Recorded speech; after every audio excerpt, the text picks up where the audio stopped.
मेरी बीवी आईने के सामने खड़ी होकर तैयार हो रही थी और मैं बिस्तर पर लेटा आंखों से उसे देख रहा था। उसकी नज़र में एक सोता हुआ इंसान था, लेकिन हकीकत में मैं जाग रहा था। रात के इस पहर अपनी बीवी को तैयार होता देखकर मुझे हरगिज़ भी खुशी नहीं हो रही थी, क्योंकि मेरी बीवी मेरे लिए तैयार नहीं हो रही थी, बल्कि इसकी ये तैयारी तो मेरे बड़े भाई के लिए थी। मेरा वह बड़ा भाई जिसे मैंने अपने बाप का दर्जा दे रखा था। मेरी बीवी आधी रात को इसके कमरे में चली जाया करती और मैं ये बात अच्छी तरह जानता था कि वहाँ क्या होता है। हमेशा की तरह इस रात भी मेरा दिल चाह रहा था कि मैं उठकर अपनी बीवी का हाथ पकड़ लूं और उसे अपने बड़े भाई के कमरे में ना जाने दूं, लेकिन मैं मजबूर था। मेरे पास उसके सिवा और कोई रास्ता नहीं था कि मैं अपनी बीवी को अपने बड़े भाई के पास जाता हुआ देखूं, क्योंकि इसे रोकने का अंजाम बहुत ही भयानक होने वाला था। मेरी बीवी निशा की उम्र सिर्फ 19 साल थी। वह जवान और खूबसूरत भी थी, लेकिन उसके बावजूद भी वे मेरे हाथों से बाहर थी, क्योंकि इतनी रातों में एक रात भी ऐसी नहीं आई जो उसने मेरे साथ गुजारी हो। मैं हर रात उसे पाने की हसरत के लिए बिस्तर पर पड़ा रहता और वह मुझे नज़रअंदाज करके कमरे से निकल जाती। मेरा भाई उसके साथ कैसा सलूक क्यों ना करता, लेकिन वे वापस ना आती और सारी रात इसी के साथ रहती। आज भी वह जिस तरह से तैयार हुई थी, मेरी नज़र उसके खूबसूरत वजूद पर जमी थी और फिर वह खामोशी से कमरे से बाहर निकल गई और थोड़ी देर बाद अजीबो गरीब आवाज़ों का सिलसिला शुरू हो गया और मैं बेबस अपने बिस्तर पर पड़ा रहा। लेकिन मैं अच्छी तरह जानता था कि मेरे भाई के कमरे में क्या चल रहा है और मेरी बीवी सुबह किस हाल में वापस लौटेगी। दिल तो चाहता था कि अपने भाई के कमरे में जाऊं और हाथ पकड़कर अपनी बीवी को वहां से वापस ले आऊं, लेकिन मैं बहुत मजबूर था। अगर मैं ऐसा कुछ करता तो हमेशा के लिए अपनी बीवी को खो देता और निशा को खोना मेरे बस में नहीं था। मैं उसे दीवानों जैसी मोहब्बत करता था और इसी के लिए तो मैंने अपनी दुआई की इतनी बेहतरीन नौकरी छोड़ी और वापस लौट आया। लेकिन मुझे क्या खबर थी कि मेरे पीछे यहाँ क्या कुछ हो चुका है। ये राज जब मुझ पर खुला, जब मैं अपनी बीवी की मोहब्बत में सब कुछ छोड़कर वापस आ गया और यहाँ आने के बाद मुझे पता चला कि मेरी बीवी तो मेरे भाई की गुलाम बन चुकी है। मेरी तो दुनिया ही लुट गई थी। शुरू में तो मुझे इस बात पर यकीन नहीं आता कि मेरी बीवी हर रात मुझे छोड़कर मेरे भाई के कमरे में चली जाती है, लेकिन आहिस्ता आहिस्ता मुझे पता चला कि वहाँ सारी रात उन दोनों के बीच क्या होता है। एक पति होने के नाते मेरी बर्दाश्त से बाहर था, लेकिन फिर भी मैं सब कुछ बर्दाश्त करने पर मजबूर था। मेरी बीवी को कमरे से गए आधा घंटा भी नहीं हुआ और मेरे बड़े भाई के कमरे से आवाज़ें आने लगी। अपनी बीवी की ऐसी आवाज़ें सुनकर मेरी आंखों में आंसू आने लगे। मेरी इज्जत पर एक लानत थी कि मैं अपनी बीवी के साथ ये समझौता देख रहा था, लेकिन कुछ कर नहीं पा रहा था। मैंने सब्र का घूंट पी लिया। शायद यही मेरा मुकद्दर था और यही मेरा नसीब। सुबह के वक्त जब निशा वापस कमरे में आई तो उसका बिखरा हुआ हुलिया और लड़खड़ाती चाल मुझे बता रही थी कि वो किस हाल में वापस लौटी है, लेकिन इसके बावजूद मैं अंधा बहरा और गूंगा बना बिस्तर पर पड़ा हुआ था।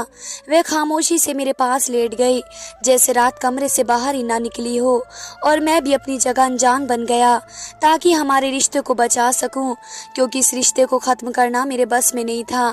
फिलहाल मेरे पास नौकरी भी नहीं थी, क्योंकि मैं तो सब कुछ छोड़ छाड़ कर दुबई से वापस लौटा था, इसलिए आधे दिन बाद बिस्तर से निकला। निशा मुझसे पहले उठकर घर के काम में मसरूफ हो गई। ना वे मुझसे नज़र मिलाती और ना मैं उससे। पता नहीं एक ऐसा अजीब सिलसिला था जो हम दोनों के बीच पिछले 15 दिन से चल रहा था। मैं खुद को और निशा को इस दलदल से निकालना चाहता था, क्योंकि अब इस तरह जिंदगी गुजारना मेरे लिए नामुमकिन हो चुका था। इसलिए मैं तैयार हुआ और घर से निकल गया। मुझे जिस जगह जाना था मुझे यकीन था कि वहां जाकर मुझे मेरे सारे सवालों के जवाब मिल जाने हैं, क्योंकि मैं जानता था कि मेरी हर मुश्किल का हल वही है। निशा ने मुझसे नाश्ते का पूछा, लेकिन मैंने इनकार कर दिया। मैं बहुत तेज़ स्पीड में गाड़ी चला रहा था, लेकिन इससे भी कहीं ज़्यादा तेज़ रफ्तार से मेरा दिमाग सोचों में चल रहा था। 15 दिन पहले जब मैं दुबई से वापस आया तो मुझे लगा कि मेरी बीवी मुझे देखकर बहुत खुश होगी, लेकिन इसके चेहरे के अंदाज बहुत ही अजीब से थे। मैं अचानक से घर लौटा और उसे सर सरप्राइज देना चाहता था, लेकिन इसकी शक्ल देखकर मैं खुद सरप्राइज हो गया। वह ऐसे पेश आ रही थी जैसे उसे मेरा आना कुछ अच्छा नहीं लगा हो या फिर मेरी मौजूदगी में उसे कोई परेशानी हो। भाई भी मुझसे मिलकर कुछ ऐसे ही पेश आए, बल्कि उन्होंने तो साफ लफ्जों में कहा कि तुम्हें इस तरह आने की क्या जरूरत थी, तुम्हारी छुट्टियों में तो अभी काफी वक्त था। मुझे तो लगा था कि मेरी बीवी, मेरा भाई मुझे देखकर बहुत खुश होंगे।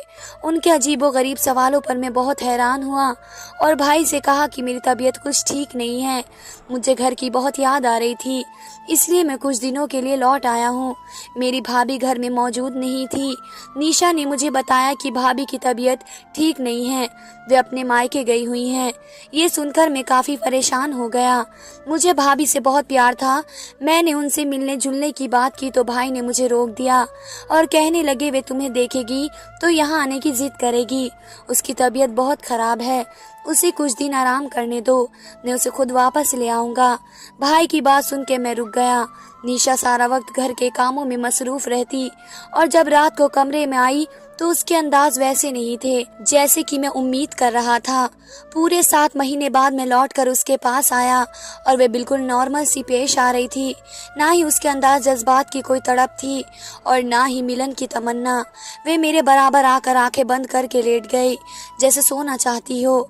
शायद वे किसी बात पर मुझसे नाराज हो और इसलिए मैंने उसे मनाने के लिए उसकी तरफ हाथ बढ़ाया, लेकिन उसने तो बहुत आसानी से मेरा हाथ झटक दिया और कहने लगी कि मैं बहुत थक गई हूँ, मुझे सोने दे। यह कहकर उसने कमरे की लाइट भी बुझा दी। मेरे सारे अरमान मिट्टी में खामोश रह गए। जिस औरत के लिए मैं अपनी नौकरी दांव पर लगाकर वापस आया था, इसे तो मेरी परवाह ही नहीं थी। जिस अंदाज से उसने मेरा हाथ झटका, मेरी इज्जत को ठेस पहुंची थी, इसलिए मैंने खुद उसकी तरफ से मुंह फेर लिया और सो गया। लेकिन आधी रात को मुझे ऐसा महसूस हुआ जैसे निशा बिस्तर से निकलकर कहीं बाहर गई हो। कमरे में अटैच ही बाथरूम था, फिर वे बाहर कहाँ गई थी मुझे समझ नहीं आया और फिर ख्याल आया कि कहीं ऐसा तो नहीं कि वे मुझसे ज्यादा नाराज हो और इसलिए कमरे से निकली हो।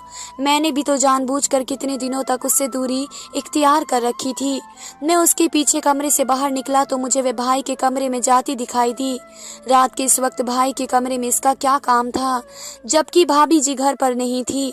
मुझे अपने भाई और निशा दोनों पर ही भरोसा था, लेकिन मेरे दिल में एक दफा भी उनके खिलाफ कोई बात नहीं थी और मैं भाई के कमरे की तरफ बढ़ गया कि शायद वे किसी बात से वहां गई हो। लेकिन कमरे के दरवाजे पर पहुंचते ही कदम जंजीर से बंध गए।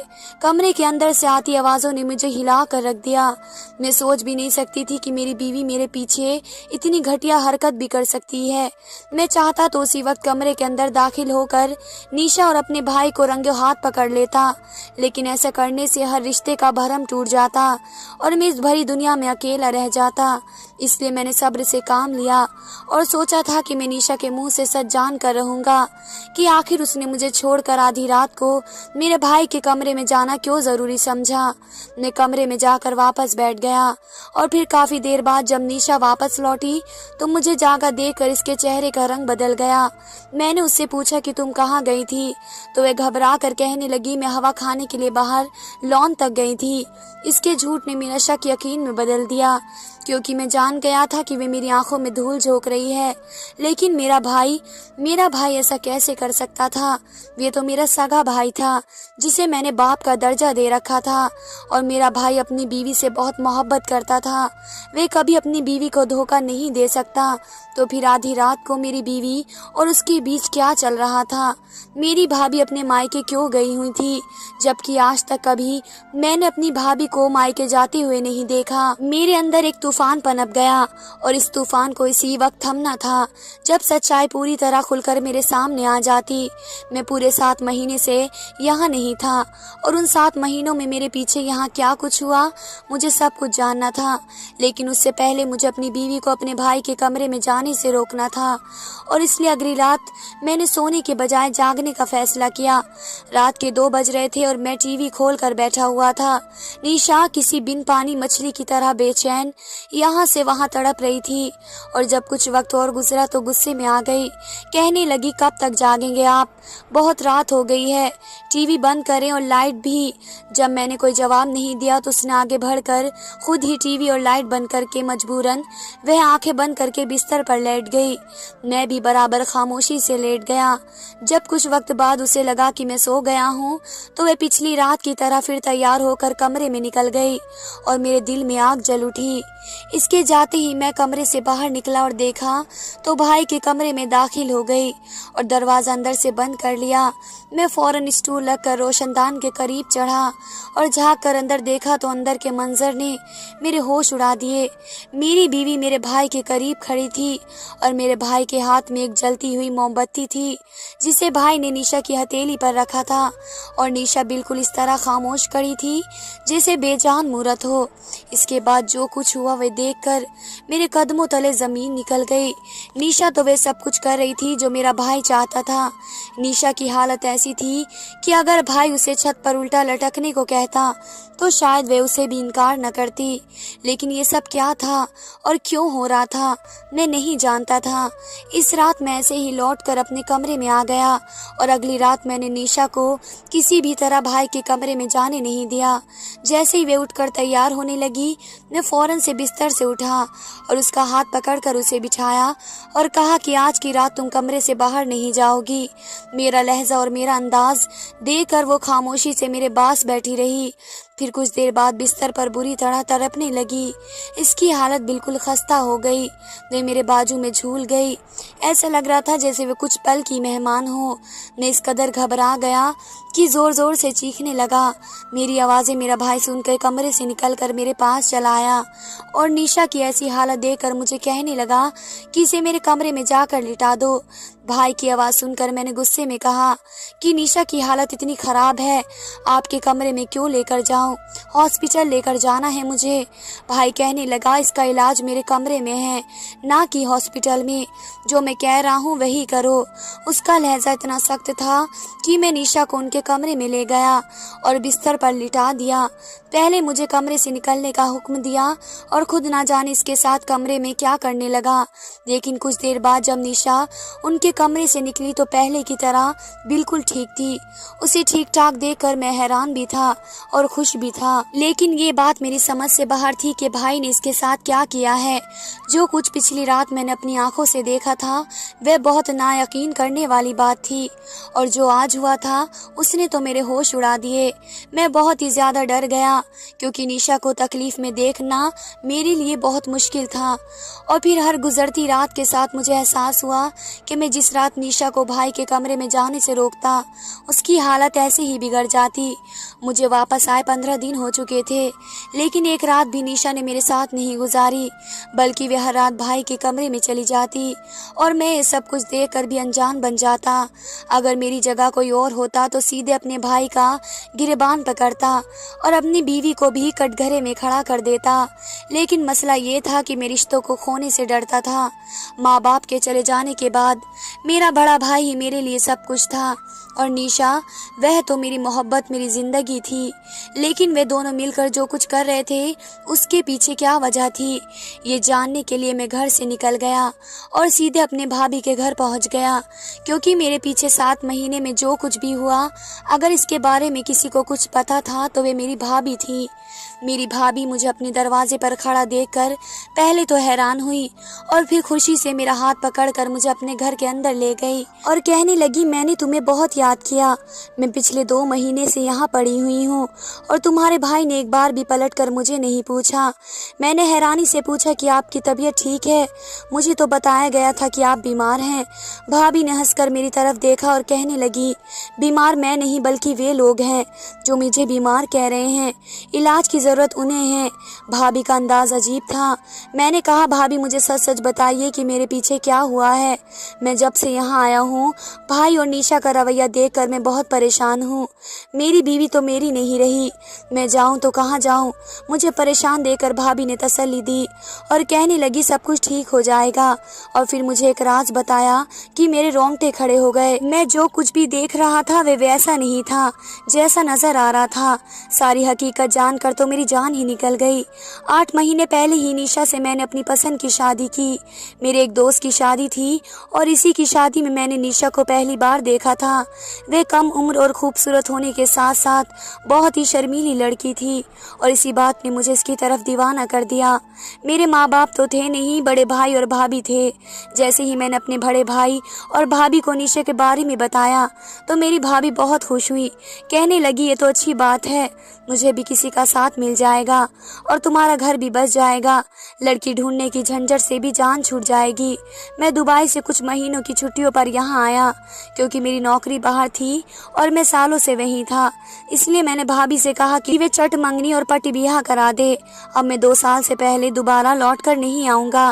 भाभी रिश्ता लेकर गई तो निशा के घर वाले भी राजी हो गए और वे मेरी दुल्हन बनकर हमारे घर चली आई। शादी की पहली रात ही मैंने निशा पर पूरी तरह अपना हक जमा लिया और साथ ही साथ उसे यह भी बता दिया कि वे मेरा बड़ा भाई मेरे बाप की जगह है और इसलिए वे हमेशा मेरे बड़े भाई की हर बात को सर आंखों पर रखेगी और उन्हें किसी शिकायत का मौका नहीं देगी। शादी के 15 दिन बाद मेरी छुट्टियां खत्म हुई तो मैं टूटे दिल के साथ उसे छोड़कर परदेश चला गया। अपनी प्यारी बीवी को छोड़कर अकेला जिंदगी गुजारने के बारे में सोचना भी एक मुश्किल एहसास था और मुझे ये वक्त गुजारना था। मुझे 2 साल की जुदाई हर सूरत में बर्दाश्त करनी थी। मुझे दुबई आए महीना ही गुजरा कि एक दिन निशा का फ़ोन आया और वे तड़प तड़प कर रोने लगी। उसकी रोती हुई आवाज़ सुनकर मेरी जान निकल गई। मैंने फ़ौरन पूछा निशा बताओ क्या हुआ है, ऐसे क्यों रो रही हो। वे धीमे लहजे में कहने लगी कि वापस आ जाएं, आपके बगैर मेरा गुजारा नहीं। मुझे लगा शायद उसे मेरी याद सता रही है और इसलिए वे ऐसी बातें कर रही है। मैंने इसे मोहब्बत से समझाया कि मेरा इस तरह बार बार वापस आना मुमकिन नहीं है और वे मुझसे दोबारा इस तरह की बात न करे क्योंकि मेरे लिए भी इस तरह से परदेश में काटना मुश्किल हो जाता। मेरी बात सुनकर वे खामोश हो गई और फिर दोबारा उसने कभी वापसी का कोई जिक्र नहीं किया और मुझे लगा कि सब कुछ ठीक हो गया है। लेकिन आज भाभी के पास आकर मुझे तो पता चला कि सब कुछ ठीक नहीं हुआ था बल्कि पूरी तरह बिगड़ गया था। इस रोज़ जब निशा ने मुझे रोते हुए फ़ोन किया, दरअसल वे बहुत ज़्यादा परेशान थी क्योंकि भाई ने इस पर जादू करवाना शुरू कर दिया और उसकी तबीयत बहुत ज़्यादा ख़राब रहने लगी। भाई मेरी शादी नहीं करवाना चाहते थे क्योंकि मेरे भेजे हुए पैसों से वे शहर में अपने नाम की जायदाद बना रहे थे और वे नहीं चाहते थे कि मेरी फैमिली बने। इसलिए उन्होंने मेरी शादी तो करवा दी लेकिन मेरी दुबई वापसी जाने के बाद भाभी मेरी बीवी को भाई के नापाक इरादों से बचा नहीं पाई और भाई ने मेरी बीवी को कई तरीकों से तंग करना शुरू कर दिया। लेकिन जब निशा तकलीफ बर्दाश्त करती चली गई तो उन्होंने काले जादू का इस्तेमाल शुरू किया और निशा को अपने काबू में कर लिया। आधी रात को वे निशा को अपने जादू के असर में करके इस पर पढ़ाई करते थे। कभी इसका हाथ जलाते तो कभी उसको पढ़ पढ़ कर तकलीफ देते और ऐसी इसकी आवाज़ें निकलती लेकिन कभी भी भाई के खिलाफ न जाती। भाई इस पर ऐसा जादू कर रहे थे जिससे वे जिंदगी भर के लिए ना सिर्फ उनकी गुलाम हो जाती बल्कि बे औलाद भी रहती। भाभी ने भाई को रोकना चाहा तो भाई ने बात नहीं मानी और इसलिए भाभी ने गुस्से में घर छोड़ दिया। भाई दौलत के लालच में इस कदर अंधे हो गए थे कि उन्होंने एक साथ सारे रिश्तों को दांव पर लगा दिया। निशा भी हर रात इसी जादू के असर में उनके कमरे में पहुंच जाया करती और जिस रात ना जाती उसकी तबीयत बिगड़ जाती। ये सब सुनकर मेरी जान निकल गई। भाभी ने मुझे इस जादूगर का पता दिया जिसके साथ मिलकर भाई ये सब कुछ करवा रहा था। भाभी ने कहा कि अगर तुम अपने भाई से ज्यादा पैसे दोगे तो ये जादूगर तुम्हारे लिए काम करेगा और सब कुछ ठीक हो जाएगा। मैंने ऐसा ही किया और उस जादूगर को बहुत ज्यादा पैसे दिए तो उसने ना जाने ऐसा क्या किया कि भाई का जादू ही उल्टा पड़ गया। निशा ने तो उनके कमरे में जाना छोड़ दिया लेकिन अब हर रात उनके कमरे से उनके चीखने की आवाज़ें आने लगी। कुछ दिन ये सिलसिला ऐसे ही चलता रहा और फिर एक दिन भाई ने खुद हमारे कदमों में गिरकर हमसे माफ़ी मांग ली, क्योंकि वे बहुत तकलीफ़ में थे और इस तकलीफ़ से निकलना चाहते थे। मैंने भाई को माफ़ कर दिया, लेकिन अपने रास्ते उनसे अलग कर दिए। मैंने हमेशा के लिए दुबई वाली नौकरी छोड़ दी और निशा के साथ एक अलग मकान में शिफ्ट हो गया। कभी कभी रुपये, पैसे और जायदाद इंसान से उसके रिश्तों को दूर कर देते हैं और मेरे साथ भी ऐसा ही हुआ। जायदाद के लालच में मेरे भाई ने हर रिश्ते को खो दिया। ना ही भाभी उनके साथ थी, ना ही मैं और निशा। क्या आप लोगों ने भी आज की दुनिया में ऐसे लालची लोगों को देखा है जिन्हें दौलत के आगे रिश्तों की कोई परवाह नहीं होती? धन्यवाद दोस्तों।